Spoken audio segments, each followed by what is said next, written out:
Hey there, this is Akshay and welcome back to a new episode of Podcast with Techies. This video is going to be quite significant for all those who are just starting out with their tech journeys and they are interested in hearing Brahada's stories of making it to JP Morgan Chase. So without wasting more time, let's get started. Hey Brahada, how are you doing today? Hi, Akshit. I'm doing great, and thank you for inviting me to your podcast. It's my pleasure. Yeah, So how are you doing? I'm also doing great. It's a bright day today, so that's good. Yeah. So my first question will be like, how has your experience working in the United Kingdom till now? Like, what are the changes you're finding in the working culture, in the living culture there? Yeah, so in UK, one thing which I've noticed is there is better work-life balance. I would like to start with that. So, I mean, working so far, it's really great. And here, I think there is less of this hierarchy you would find usually in many like Indian companies. So it's the team like is very friendly and definitely a lot of learning and even interviews like if you see it's more practical, it's not just like DSA or this thing. The interviews are also like very practical and working so far like I really like it here. Yeah. That's good to know. So I would like to start from your college life. Like, what activities did you engage in during your college life? Like, was it just coding, or it was development, or it was some other hobby? So yeah. Uh, to be honest, I mean, initially in my first year, I was not involved in coding at all. So I came from biology background, so I was trying to understand and grasp like what computer science actually is. And first year is a great opportunity to learn all the computer fundamentals. And in second year, this data structures and algorithms started, and I tried to learn that because initially I was finding difficulty understanding all these things. But in third year, all this placement fear started. So I had to get on that, and I started with Geek for Geeks or Lead Code. I was not like a hardcore coder at that point. I was just starting out. And one thing was, I didn't know like which part of tech like I wanted to get into. So I experimented a lot through different coding clubs or something. So I was involved in UX design for some time and just at the third year end, I was more interested in AI as well. So I went through a lot of things. Maybe like I just scratched surface level, but I wanted to understand what's in that particular field. So yeah, like in third year, it was a lot of experiments with my learning. And in fourth year, all these companies, like for placements, they came to my college, and except one service-based company, I got rejected in all. So I prepared like a bit harder, and then I got my first internship in Samsung. That is how I started. So I started as a research intern, and then I moved to like different roles like over a period of time. That's Yeah. good. So, like we can say that in your third year, you actually started focusing on the Yeah.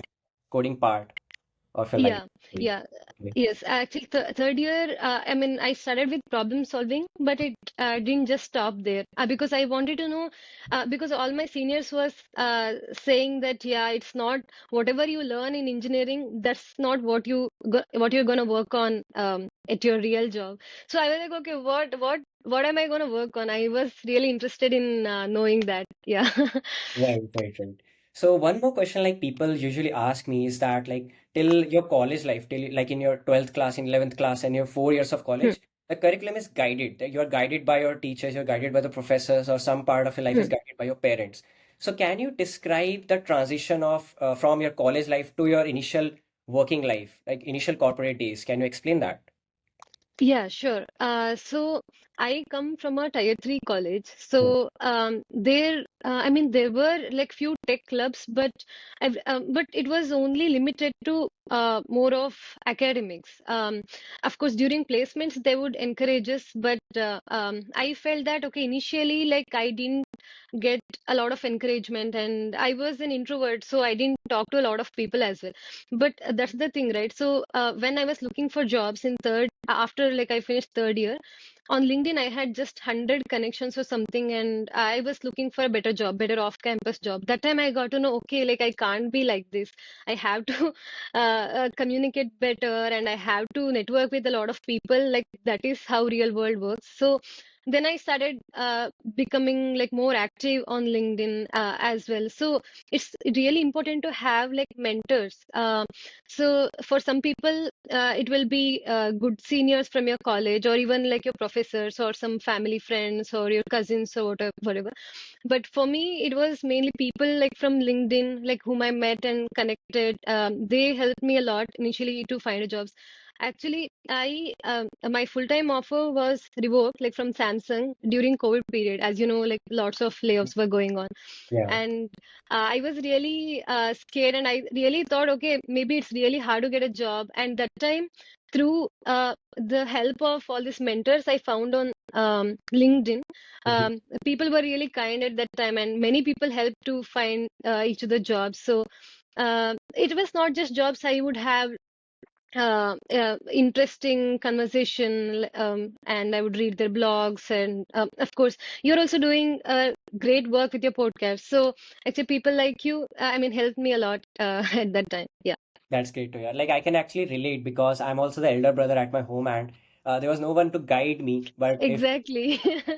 she has everything in hand, like I can actually guide her. So I can actually Yeah. relate. And over here, I also like to mention one point is that Brother has a one-on-one link. Like you can actually get on a session with Brother as a one-to-one session, and the link is in the description. So do check it out. And after this, like I would like to know the projects that you actually made in a college because many people are actually confused at which all projects are actually considered when you sit for your interviews. So should they be full stack application? Should they focus on AI, blockchain? There are so much nowadays going on. So which all project did you make in your college life? Yeah, as I told you, so in my third year, okay, in second year, of course, this database projects will be there, at least when I was studying.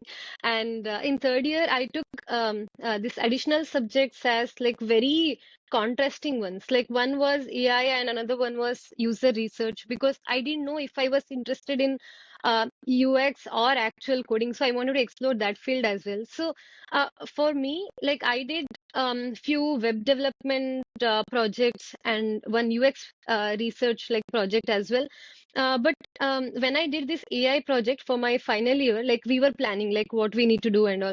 So, and I participated in a lot of hackathons as well. There, I worked on mostly on AI, because at that time AI was such a hyped word. Right now it actually is, but at that time everyone were talking about AI, and I wanted to know what actually it is. So, and that helped in my first interview as well. So, as I told, when I interviewed at Samsung, they were specifically looking for a person who knew a little bit of image processing, and I had already worked on that project, so that really helped me to get that job. So, I mean, in my case, it was luck, but if you are looking for a particular company, for example, if you want to go to e-commerce or in, scaled like product, you should have like at least some experience. Like if you don't have a real job, you can build your own project and do that. And one thing which I did was building, when I was trying to get into the web development, I built my own portfolio. So that was like a Mhm. two birds in one stone. So I learned like some skill, at the same time I had a portfolio to show when I was looking for jobs. So yeah. Okay. And which all tech stack did you use to build your portfolio? Was it React?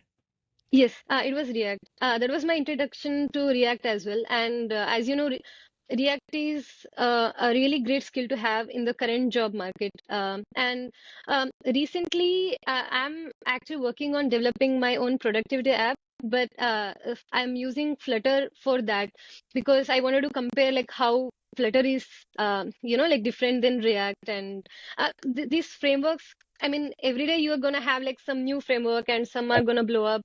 Yeah. So it's good to experiment with them. Yeah, yeah. Every day, like most of the times, like these frameworks are gonna go and new frameworks are gonna come. So it's very important Yeah, to understand the core fundamentals of the programming exactly. so that they can actually shift to another framework very, very easily. That Yes. that's great. So, how important is competitive programming for securing a good offer in the tech field, and how much important was it for you? Like, Did you choose that CP way, DSS way, or like was it another way for you? Um, Actually, for me, I mean, competitive programming means I need to know the better problem solving. So I didn't participate in all these competitions, actual competitions. I didn't do that. I mean, I wish I had, but I think I should have started sooner. But for me, main focus was to do the problem solving. And if anyone asks me a question, I should at least go with the right approach on how I can solve that. So I always try to improve like myself, like from that point of view, like more than competitive programming. And for that, of course, you need to understand like with data structures in depth and also like few algorithms, and then you will start to create your own solutions. And initially, when you're starting, I think DSA is really important. This I understood definitely when I was sitting for placements. That's Right. why I improved myself because I was not that good at it. So of course, I at that time I used Lead Code and Geeks for Geeks because they were the free platforms available. But I know later actually Code Forces and there are multiple platforms you can actually try whenever. And if you're interested in that, you can go ahead. But uh, as you grow in your career, I think that it's not just DSA. You need a lot of skills. It's how you communicate and how you explain a problem. It's not just what you're coding. You should be able to explain, or you should be able to explain the approach as well. And I think at least recently, whenever I have interviewed, I have noticed that system design is given a great importance as well. And also in UK, if you, I mean, one thing which I really noticed in UK, I mean, which is different than India was here the interview is done with a very practical approach. So they would give like some code and they would ask you to debug right there, and they would ask you very practical questions. So I think in India, like DSA is still of great importance. You should be knowing, you should be at least able to solve like lead code medium questions, if not hard. But here, I think more than the solution, they look for the approach, and it's a lot of other things as well. Yeah. Understood. Understood. That's a good point. Uh, so, like, can you share some interview questions, mostly tech interview questions that were asked? Like, you must have given a lot of interviews till now. So, if you can share some of the like tech interview tips or questions that are usually asked, like some of the topics that are usually asked.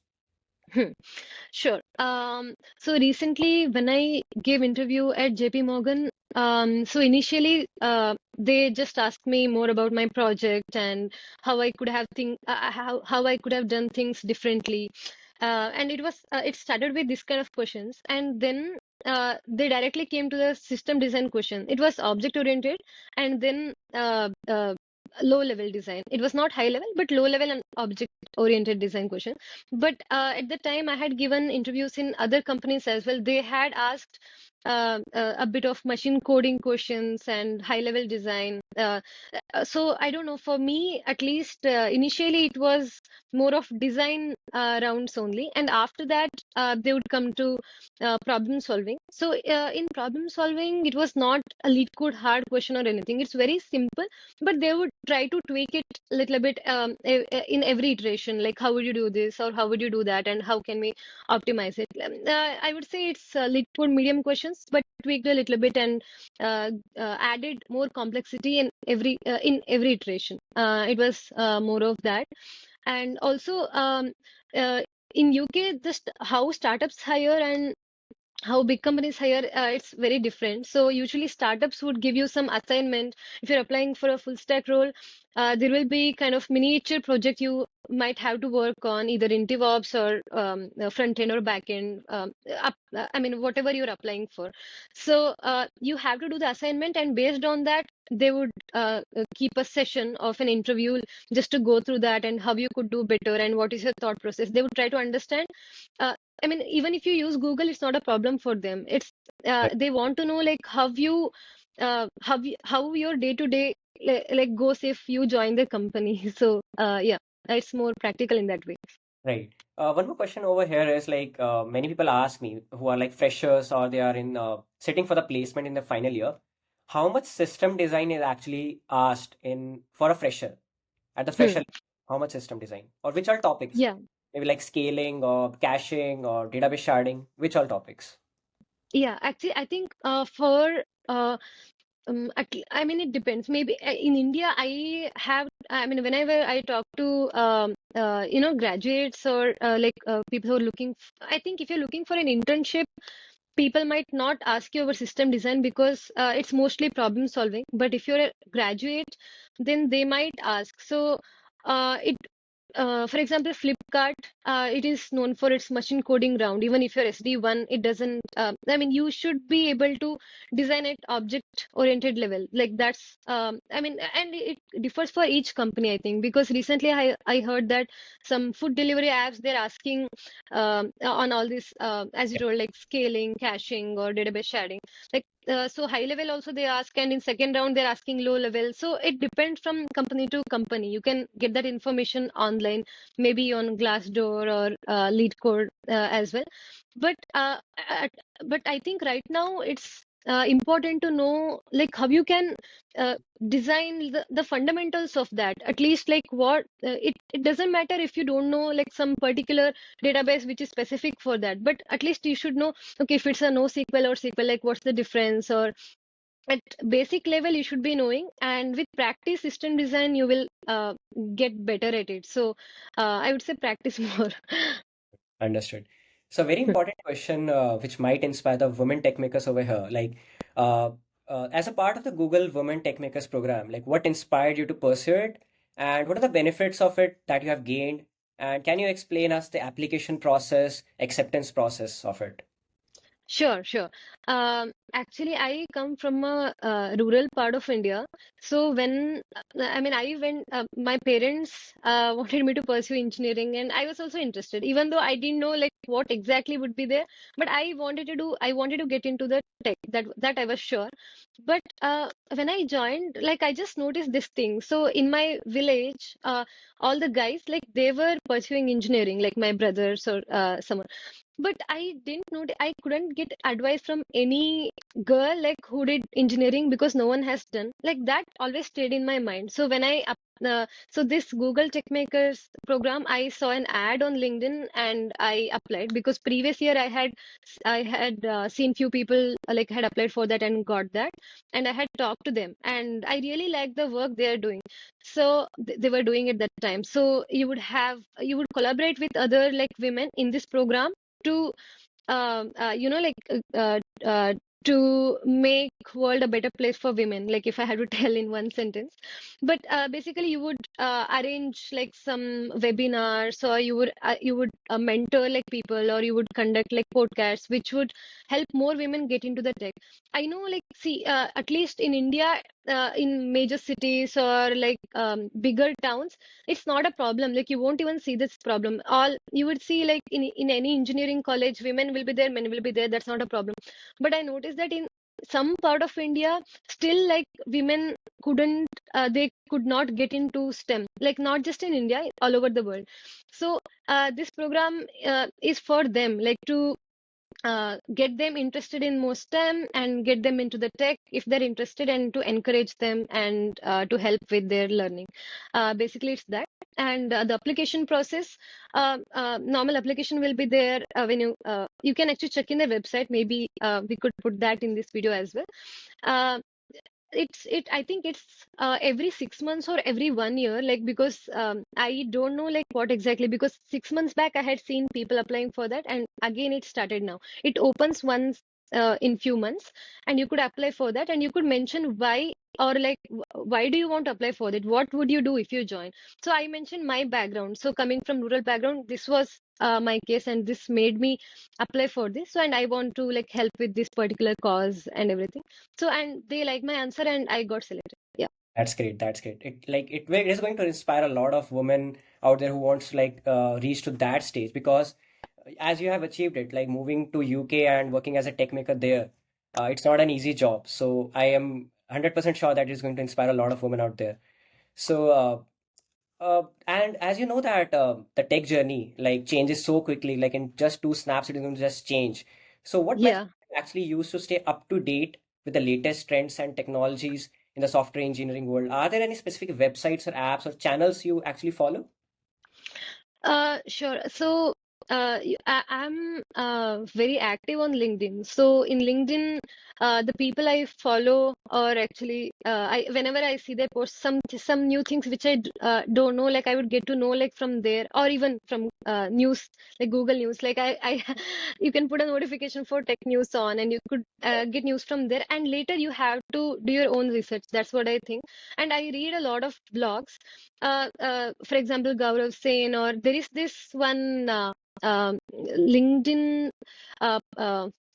I don't know. I think it's a blog channel or something. It's called Byte Go. It's really great. Like every day they send newsletter, and it's like my routine to read they post because I get to know like some new things every day.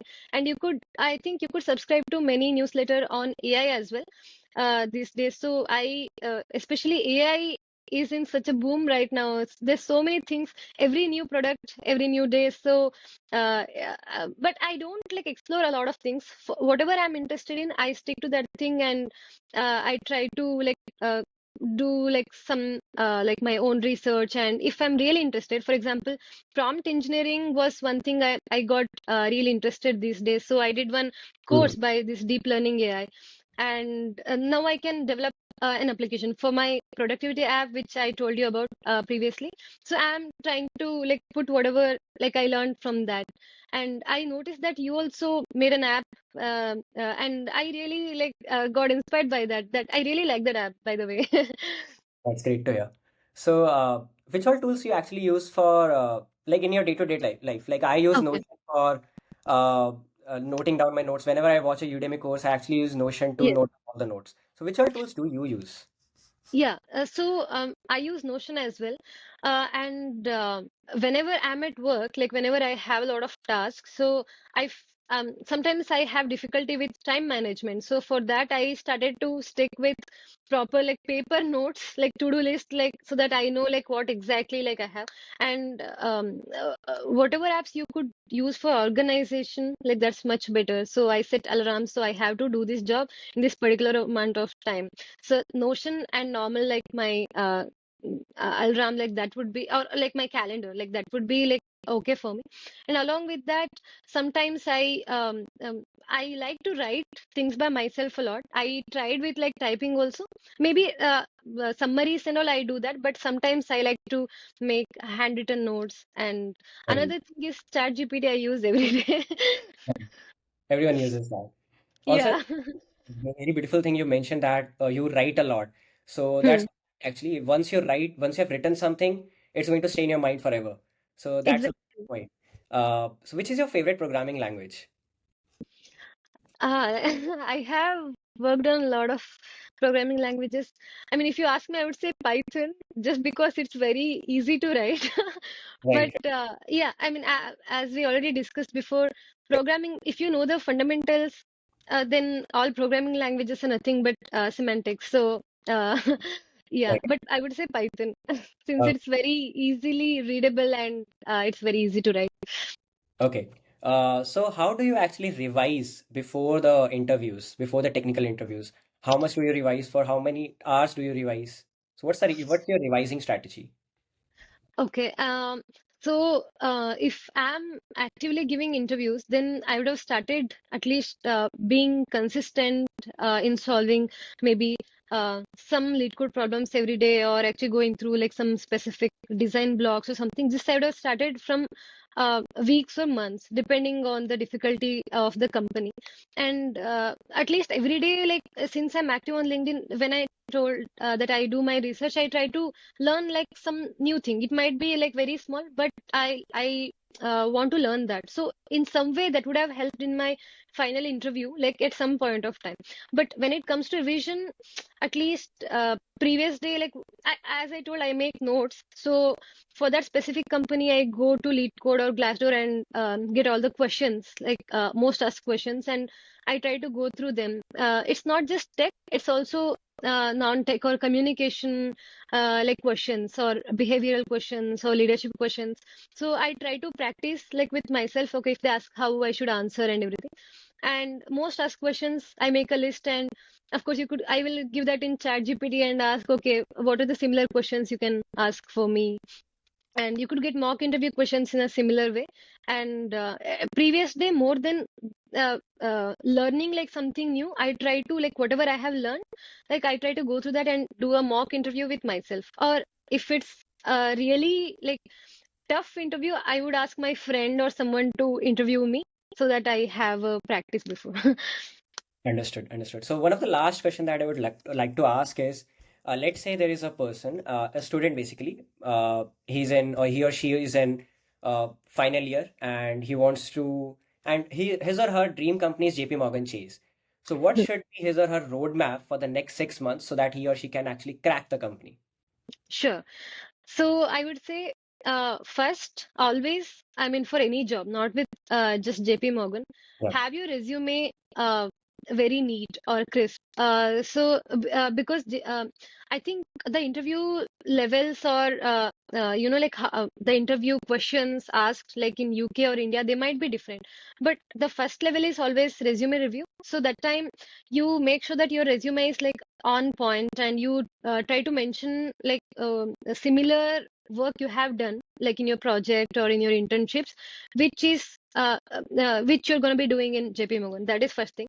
And if you have 6 months time, I would say, um, yeah, like if you're not already doing problem solving, try to start with that. And also like touch base with all the design questions as well. Maybe start like from understanding the fundamentals of design, like as you told, uh, I mean, how you should explain a system design question. You start with requirements, and then you go with estimation, and then you go like to the other steps. So try to actually practice that. I mean, there should be a balance. It's not just DSA or not just system design. You need to include both, and along with that, try to improve your communication, and uh, try to do like some own project as well, which would be like helpful for this role or any other role which you're applying for. Perfect, perfect.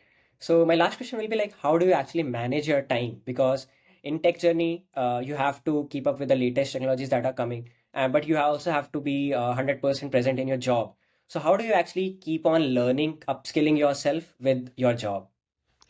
Yeah, I think even at work, like sometimes you need to prioritize things. So, because as an engineer, you have to do continuous learning. Otherwise, you are gonna be outdated like soon.